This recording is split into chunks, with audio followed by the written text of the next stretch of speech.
मन के हारे हार है, मन के जीते जीत।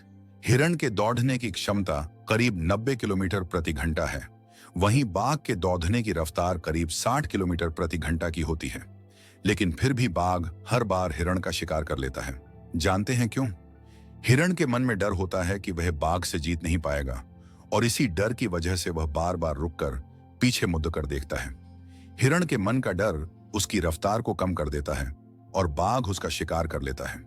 मित्रों, मन का डर हमेशा हमें आगे बढ़ने से रोकता है। जिस व्यक्ति के मन में हार जाने का डर है, वह कभी भी अपनी पूरी क्षमता से काम कर ही नहीं सकता। उसका मन उसको हमेशा कमजोर होने का एहसास कराता रहेगा।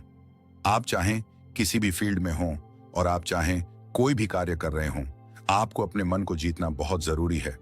क्योंकि जो व्यक्ति मन से हार जाता है, वो अपार क्षमता होने के बावजूद कभी सफल नहीं हो सकता। जीतना है तो असफल होने के सारे रास्ते बंद कीजिए। पुराने समय की एक कहानी है कि महोसर नाम का एक छोटा सा राज्य हुआ करता था।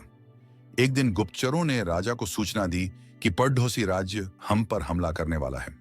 गुप्तचरों ने बताया कि खबर एकदम पक्की है।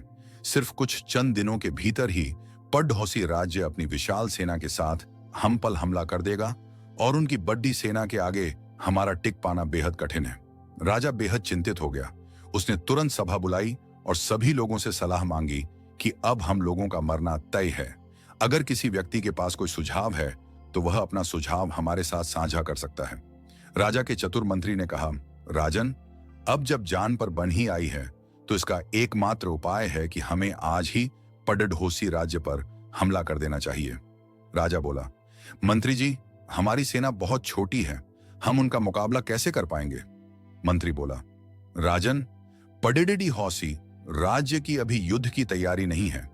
अभी उन पर हमला कर दिया तो वह संभल नहीं पाएंगे और हमारे जीतने की कुछ तो उम्मीदें बनेंगी।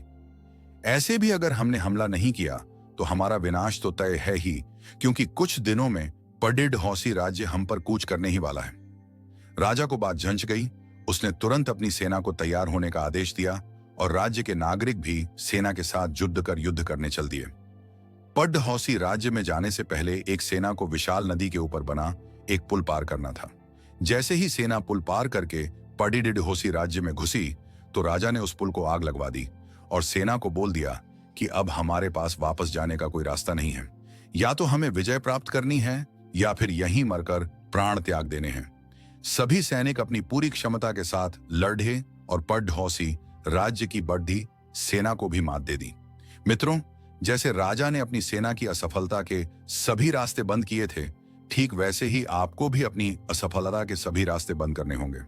आपने स्वयं महसूस किया होगा कि जब इंसान के सभी रास्ते बंद हो जाते हैं, तभी वह सबसे ज्यादा मेहनत करता है और सफलता हासिल करता है। अपनी सफलता के लिए खुद को झोंक दीजिए। अपनी असफलता के बारे में सोचना ही छोड़ दीजिए, क्योंकि आपके पास असफल होने का कोई ऑप्शन ही नहीं है।